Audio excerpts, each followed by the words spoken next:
Hello बच्चों, आज हम लोग पढ़ने जा रहे हैं कि विभिन्न प्रकार के जीवाश्मों का अध्ययन करना है ना।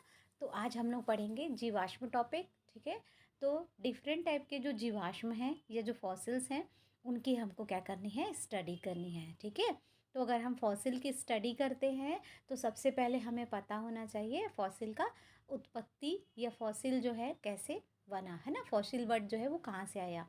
ठीक है, तो फॉसिल जो है जीवाश्म शब्द की जो उत्पत्ति है वो लैटिन भाषा के शब्द फोडेरे से हुई है, जिसका तात्पर्य होता है कि किसी ऐसी वस्तु को खोद कर निकालना, है ना, जिसके बारे में जानकारी प्राप्त करने हेतु हमें उत्सुकता होती है ना। खोद कर निकाली हुई चीज़ जो है ना, उसको हम क्या बोल सकते हैं, जीवाश्म, है ना। और ये एक लैटिन वर्ड है और इस भाषा के शब्द को इसकी जो उत्पत्ति है वो फोडेरे से हुई है। ठीक है। आगे हम लोग समझेंगे बच्चों कि प्राचीन जो समय में, बहुत पुराने समय में, लाखों साल पहले की बात होगी, है ना, कि जो प्राचीन जंतु थे और पौधे थे उनके जो अवशेष थे, है ना, रिमेनिंग उनके जो अवशेष थे कि जो कि प्राकृतिक तरीकों के द्वारा, है ना, प्राकृतिक तरीकों के द्वारा चट्टानों में परिरक्षित किए गए हैं। परिरक्षित किए गए मतलब प्रिजर्व किए गए हैं। ठीक है, तो प्रिजर्व किए गए हैं, है ना। और ये जो चट्टानें होती हैं वो सेडिमेंट्री रॉक ही होती हैं। ठीक है, उनको हम क्या बोलते हैं, जीवाश्म कहते हैं। मतलब पुराने समय में जो जंतु और पौधे के जो अवशेष थे वो प्राकृतिक तरीकों से चट्टानों में प्रिजर्व किए जाते हैं, तब हम उनको बोलते हैं जीवाश्म, है ना। प्राचीन समय में जो जीवधारी द्वारा छोड़े गए निशान, चिन्ह, है ना, मार्क हो सकता है, उसके पद चिन्ह हो सकते हैं, उनका हार्ड एंडोडर्मिस एंडोस्केलेटन हो सकता है। अंतः का काल मतलब हार्ड एंडोस्केलेटन, है ना, जो इसका स्केलेटन होता है।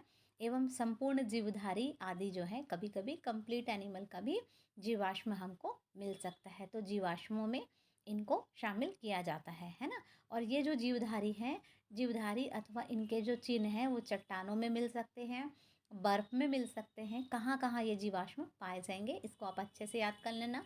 जीवाश्म जो है हमें चट्टानों में, बर्फ़ में, है ना, अंबर में, रेजिन्स में, गोंद में, और ऑयल जो है ऑयल शेल्स में धंसे हुए हमको मिल जाते हैं। ठीक है, जीवाश्मों की प्रकृति कैसी होती है, जीवाश्म जो है उनकी प्रकृति जो है वो कैसी होती है। जीवाश्मों की प्रकृति आकार, नाप, संरचना आदि का अध्ययन, है ना, करना। और 5 स्टेज में, मतलब पुराने समय में जो पाए जाने वाले जीवधारी हैं उनकी जानकारी प्राप्त करने के लिए हम जीवाश्मों का अध्ययन करते हैं या जीवाश्म का स्टडी करते हैं। ठीक है, जीवाश्म जो है भूगर्भीय वितरण, जियोलॉजिकल डिस्ट्रीब्यूशन जो है, प्राचीन समय के प्रमाण या एविडेंस जो है जंतु और वनस्पतियों के क्रम को दर्शाते हैं, है ना। जीवाश्म से हमको ये भी पता चलता है कि कब और कौन सा जंतु हमें कब मिला, है ना। जैसे कि हम घोड़े के जीवाश्म से बहुत सारे कि कौन कौन से इवोल्यूशन हुआ, कौन सा विकास हुआ, उसका पता लगा सकते हैं ना। तो वैसे ही जो जीवाश्म है तो उससे भी हमें उनकी जानकारी मिलती है ना।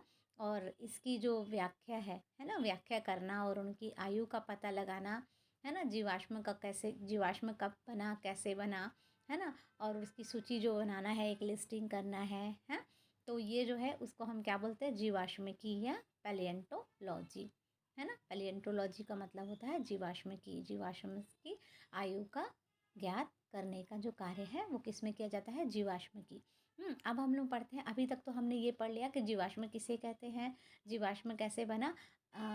अब हम लोग यहाँ पे पढ़ने जा रहे हैं कि जीवाश्म का जो निर्माण है वो कैसे होता है। जीवाश्म का जो निर्माण है, जीवाश्म को हम फॉसिल बोलते हैं। फॉसिल फॉर्मेशन जो है, प्रत्येक जीवधारी में 2 प्रकार के जीवाश्म रिकॉर्ड जो हैं वो पाए जाते हैं, फॉसिल रिकॉर्ड्स। ठीक है, तो जीवाश्म फॉसिल होता है तो पहले रिकॉर्ड में जंतु के शरीर की बाहर की संरचना, मतलब जो जंतु है ना उसके शरीर के बाहर का जो भी स्ट्रक्चर है वो पाया जाता है।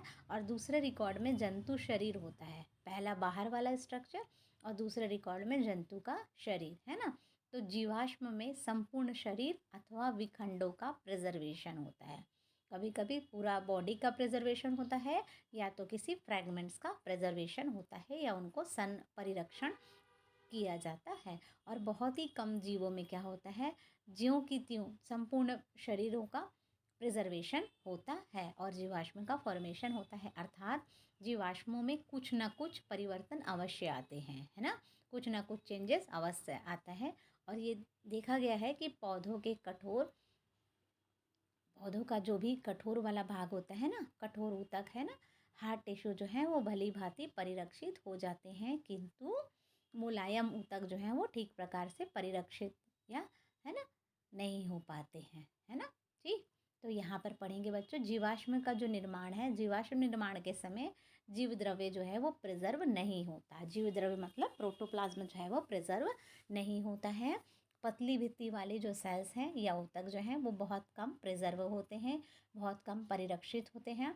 और जो वुडी ऑर्गन्स हैं, ये पौधों के बारे में बात हो रही है, वुडी ऑर्गन्स वाली जो संरचनाएं हैं वो भली भांति फॉसिल्स में प्रिजर्व हो जाते हैं, है ना। अब हम लोग पढ़ेंगे कि किस प्रकार से जीवाश्म जो है उनका फॉर्मेशन होता है ना। तो सबसे पहले हम लोग पढ़ेंगे पद चिन्हों का परिरक्षण, है ना। पद चिन्हों का परिरक्षण, प्रिजर्वेशन ऑफ फुटप्रिंट। तो प्राचीन काल में जैसे नम भूमि रहती थी, है ना, वेट सॉइल था, तो उस पर चलने के कारण विभिन्न प्रकार के जंतुओं के जो फुटप्रिंट्स हैं वो अंकित हो गए थे, है ना। और उसके नम भूमि में जाने पर कठोर चट्टानों का निर्माण हुआ होगा, और जिसके कारण जंतुओं के भूमि पर बने हुए पद चिन्ह प्रिजर्व हो गए, है ना। तो इससे क्या हुआ कि जो जीवाश्म जो हैं वो कैसे हो गए, सुरक्षित हो गए, है ना। और पिट्सबर्ग जो थे, एक साइंटिस्ट थे पिट्सबर्ग में, पेनिसिल बेनियल काल की जो चट्टानें थी, पिट्सबर्ग में पेनिसिल बेनियल काल की चट्टानों में से एक एम्फीबियन जंतु के पद चिन्ह के जीवाश्म जो है 1948 में रिकॉर्ड किए गए, है ना। और इन जीवाश्मों के अध्ययन द्वारा इस प्राणी के प्रचलन का मतलब होता है लोकोमोशन, क्योंकि चलता है, पद चिन्ह का काम क्या है, चलना, है ना। तो इसके लोकोमोशन स्वभाव का पता लगाया गया। तो पिट्सबर्ग एक जगह का नाम है, पिट्सबर्ग में पेनिसिल, है ना, पेनिसिल बेनियल काल, ये पेनिसिल बेनियल क्या है, बेनियल जो है एक काल है ना, कि चट्टानों में एक एम्फीबियन जंतु के पद चिन्ह जो है वो 1948 में रिकॉर्ड किए गए, है ना। अब यहाँ पे आता है, ये तो पद चिन्ह का प्रिजर्वेशन था। अब आते हैं शरीर के कठोर कंकालीय पदार्थ भाग जो है उनका preservation of hard skeletal parts of the body, है ना। वर्टिब्रेट्स के कठोर भाग जो हैं, जैसे स्केलेटन है, बोन्स है, टीथ है ना। और अकशेरुकी भाग जैसे इन वर्टिब्रेट में मुलास्क के शैल है ना, आर्थ्रोपोड के एक्सोस्केलेटन है ना। और उनके मूल ओरिजिनल आकार में प्रिजर्व हो जाते हैं, है ना। उन्हें हम क्या बोलते हैं, जीवाश्म कहते हैं, जिसके अध्ययन से जंतुओं की अंग की स्थिति, प्रचलन विधि, प्रचलन मतलब लोकोमोशन, अस्थियों के निशानों द्वारा पेशियों के प्रकार और जंतु के आकार का अनुमान लगाया जाता है, ठीक है। तो अभी तक हमने जीवाश्म निर्माण में दो चीज़ें पढ़ी, एक तो पद चिन्हों के का प्रिजर्वेशन, और दूसरा जो शरीर के हार्ड कंकालीय पदार्थ हैं, भाग हैं, उनका प्रिजर्वेशन, उनके पार्ट्स जो हैं उनका प्रिजर्वेशन, ठीक है।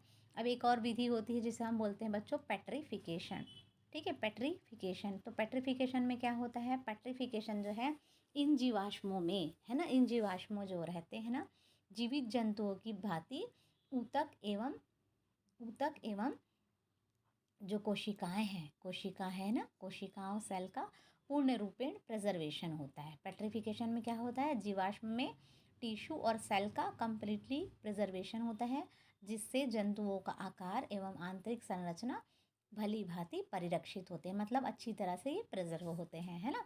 और वैज्ञानिकों का मानना है कि इस प्रकार का प्रिजर्वेशन अणु के अणु द्वारा स्थानांतरण के द्वारा होता है, अणु के अणु द्वारा स्थानांतरण के द्वारा होता है। और पूर्ण परिरक्षित पेट्रीफाइड मटेरियल का इनफिल्ट्रेशन करने वाले पदार्थ रवों के रूप में, मतलब पार्टिकल्स के रूप में धारण कर लिए जाते हैं, जो कोशिकाओं के अंतराकोशिकीय अवकाशों में भरकर ठोस हो जाते हैं, और इस प्रकार टिश्यू और कठोर मैट्रिक्स में दब जाता है। टिश्यू जो है वो कठोर मैट्रिक्स में दब जाता है, और यह मैट्रिक्स अनेक खनिज पदार्थों जैसे आयरन है, पाइराइट है, सिलिका है, कैल्शियम कार्बोनेट है, फास्फोरस है ना, और सल्फर के हो सकते हैं। यह जीवाश्म जो है कोल बॉल्स कहलाते हैं। पेट्रीफिकेशन के द्वारा जो निर्मित जीवाश्म है ना, उनको हम क्या बोलते हैं बच्चों, कोल बॉल्स कहते हैं।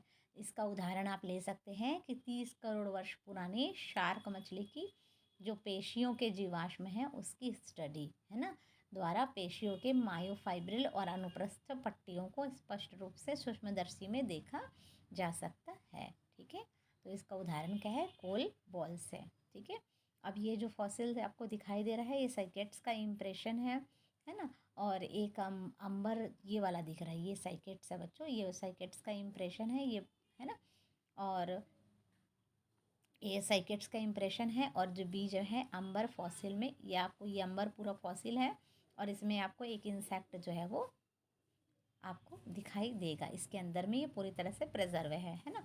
मोल्ड एंड कास्ट क्या होते हैं? मोल्ड एंड कास्ट इस प्रकार के जीवाश्म पत्थरों के ऊपर छपे हुए रूप में प्राप्त होते हैं। ये जो जीवाश्म हैं ये पत्थरों के ऊपर छपे हुए रूप में प्राप्त होते हैं, जो सेडिमेंट जीवों को दबाकर ढक लेते हैं, वे कड़े हो जाते हैं। इस प्रकार इम्प्रेशंस जो है ना बच्चों, इस प्रकार इम्प्रेशंस में कोई भी सेलुलर स्ट्रक्चर नहीं दिखाई देता है। मोल्ड कड़े हो जाते हैं, मोल्ड कड़े हो जाने के बाद जंतु मटेरियल सड़ता है, जिसका विस्थापन दूसरे सेडिमेंट्स द्वारा हो जाता है। मोल्ड बनने के बाद उसमें उपस्थित जो जंतु शरीर हैं वो नष्ट होकर पृथक हो जाते हैं, अतः जंतु के शरीर की कैविटी रह जाती है। और कभी कभी मोल्ड में खनिज पदार्थ भी आ जाते हैं, जिसके कारण ये कठोर हो जाता है और जंतु का पूरा काष्ठ जो है वो रेडी हो जाता है। और इस प्रकार के जीवाश्मों के अध्ययन से जंतुओं की बाह्य आकृति का अनुमान लगाया जा सकता है। और इस विधि द्वारा जंतुओं के कोमल भाग जैसे कीटों के पंखों, जेली, है ना, उनका प्रिजर्वेशन किया जाता है ना। अब हम लोग पढ़ेंगे अंबर क्या है ना। अंबर क्या है? अंबर कभी कभी कोमल शरीर वाले जो कीट्स हैं, है ना, इंसेक्ट है, क्रस्टेशियन आदि जो है वो प्रिजर्व हो जाते हैं। इस प्रकार पौधे के छोटे छोटे खंड, रेजिन्स वगैरह जो है उसके अंदर धंस कर ये जो फॉसिल हैं उनका फॉर्मेशन होता है, जिसे हम अंबर कहते हैं, है ना। कोमल शरीर वाले जो इंसेक्ट हैं, क्रस्टेशियन, वो छोटे छोटे खंड रेजिन्स में प्रिजर्व हो जाते हैं। कोप्रोलाइट जो है, इस कोप्रोलाइट क्या होता है बच्चों, कभी कभी जो जंतु हैं, है ना, जंतु जो है उनकी आंत में अनपचा जो पदार्थ है, अनकुक्ड फूड जो है, आंत्र की रूपरेखा का अध्ययन किया जाता है। और इस प्रकार के बने जीवाश्मों को क्या बोलते हैं? कोप्रोलाइट बोलते हैं। मतलब उन्होंने क्या खाना खाया था, है ना, उस प्रकार उनके जो आते हैं उसमें ही वो खाना रह जाता है ना। इस प्रकार के जीवाश्मों का जो अध्ययन है, स्टडी है, उनका वेस्ट मटेरियल का जो स्टडी है उसको हम क्या बोलते हैं? कोप्रोलाइट टाइप के जीवाश्म, है ना। और इस स्थिति में अगर कोई जीवाश्म बनता है तो वो होता है कोप्रोलाइट, है ना। और बहुत अधिक ठंडे और बर्फीले स्थानों में जंतुओं का संपूर्ण शरीर, कंकाल जो है बर्फ में जम जाते हैं, जो जीवाश्मों का रूप धारण कर लेते हैं, जैसे मैमूथ तथा वुली राइनोसिरोस, है ना। इस प्रकार के जीवाश्म साइबेरिया से प्राप्त किए गए हैं, है ना। जीवाश्मों का क्या महत्व है? जीवाश्म जो है उनका बहुत ज़्यादा इम्पोर्टेंस है। सबसे पहला तो फॉसिल्स और प्रीहिस्ट्रिक लाइफ के बारे में इनका पता चलता है ना, और कि एनिमल और प्लांट का क्या रिलेशन था। और उसके बाद बच्चों कई प्राचीन काल में जो जीवाश्म मिले थे उनके प्राणियों में जैसे डायनासोर है, ट्राइबनोबाइट्स है ना, एमोनोइट्स है, इनके जो जीवाश्म के अध्ययन के द्वारा ही संभव होता है। इनको पढ़ना भी जरूरी है, ये इनका इम्पोर्टेंस है। और जंतु वर्गों की वंशावली, पेडिग्री ऑफ एनिमल, है ना। तो जंतुओं के विकास प्रक्रम में पूर्वजों के फॉसिल जो हैं वो अविच्छिन्न अवस्था में प्राप्त हुए हैं, जैसे ऊँट है, हाथी, घोड़ा आदि की वंशावली है। ठीक है। और जीवाश्म और भूगोल का भी इम्पोर्टेंस रोल है ना। फॉसिल के अध्ययन से हमें ये पता चलता है कि जीवाश्मों का स्वभाव का ज्ञान होता है, वो कहाँ रहते थे। प्रवाल, इकाइनोडर्म्स जो हैं, फॉसिल के अध्ययन के द्वारा समुद्री आवास, हैबिटेट, मतलब मराइन इकोसिस्टम के बारे में भी पता चलता है, हैबिट के बारे में पता चलता है, उनके हैबिट्स क्या थी। जीवाश्म और जलवायु जो है ना, जीवाश्मों का निर्माण ऐसा होता है कि जैसे कि उदाहरण के लिए मस्काक जो और रेनडियर के जो जीवाश्म हैं उनके अध्ययन से स्पष्ट होता है कि ये जंतु जो हैं ठंडी और बर्फीली जलवायु में रहते थे। जलवायु का भी पता चलता है जीवाश्म से, है ना, ये उनका इम्पोर्टेंस है। जीवाश्म और विकासवाद जो है, इससे ये पता चलता है कि आधुनिक युग के विकसित जो जीवधारी हैं उनका विकास जो है प्राचीन युग के सरल और सूक्ष्म पूर्वजों से हुआ था। जीवाश्मों के अध्ययन से ज्ञात हुआ है कि प्राचीन कवच में पाए जाने वाले जंतु आधुनिक युग की कवच में पाए जाने वाले जंतुओं से अधिक सरल थे, है ना। तो उनका कंपैरिजन भी हो सकता है और प्राणियों में जो विकास है वो बहुत धीरे धीरे हुआ है, इससे ये सिद्ध होता है। अब इससे वाइवा के भी क्वेश्चन बन सकते हैं। वाइवा का क्वेश्चन जीवाश्म क्या है ना, ऐसा पूछ सकते हैं आपको। प्राचीन पौधे और जंतुओं के जो अवशेष हैं उनको प्राकृतिक तरीकों द्वारा चट्टानों में प्रिजर्व करने को हम जीवाश्म कहते हैं, है ना। अंबर क्या है, ये किसी जीव का रेजिन्स में प्रिजर्व होकर बना हुआ जीवाश्म जो है वो अंबर कहलाता है। मतलब जो एनिमल है वो रेजिन्स में अगर प्रिजर्व हो गया है तब हम उसे बोलेंगे अंबर। ठीक है बच्चों। जीवाश्म की क्या है, ये साइंस की एक ऐसी ब्रांच है जिसमें जीवाश्म को बनने, प्राप्त करने, सूची बनाने, व्याख्या करने और उसकी आयु को ज्ञात करने का कार्य किया जाता है। इसे हम जीवाश्म की या पैलेंटोलॉजी कहते हैं।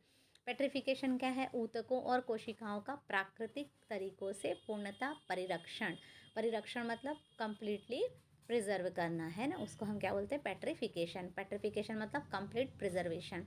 जीवाश्मों का महत्व बताएंगे कि जंतुओं का प्रागैतिहासिक जीवन बताना, वंशावली बताना, विकास बताना और जलवायु आदि ज्ञात करने के लिए जीवाश्म जो है उनकी इम्पोर्टेंस है। अच्छे से पढ़ेंगे बच्चों। All the best.